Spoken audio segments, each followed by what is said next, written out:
Dina pertanian dan perkebunan payah pula abang janeng mula. Mahandu.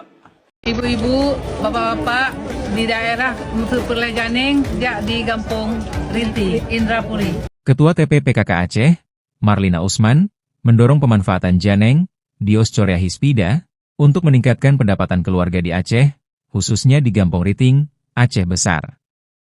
Beliau meresmikan rumah produksi janeng Riting sebagai contoh usaha berbasis janeng. Janeng, yang tumbuh liar, dapat diolah menjadi berbagai produk makanan seperti tepung, keripik, dan timpan, sehingga menekan biaya produksi dan meningkatkan pendapatan UMKM dan masyarakat. Inisiatif ini diharapkan dapat menjadikan Gampong Riting sebagai pusat industri janeng.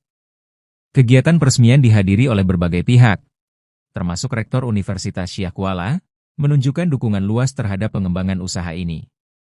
Inisiatif ini menawarkan peluang ekonomi baru bagi masyarakat Aceh melalui pemanfaatan sumber daya lokal yang berlimpah, mendorong pertumbuhan UMKM, dan menunjukkan kolaborasi antara pemerintah, akademisi, dan masyarakat.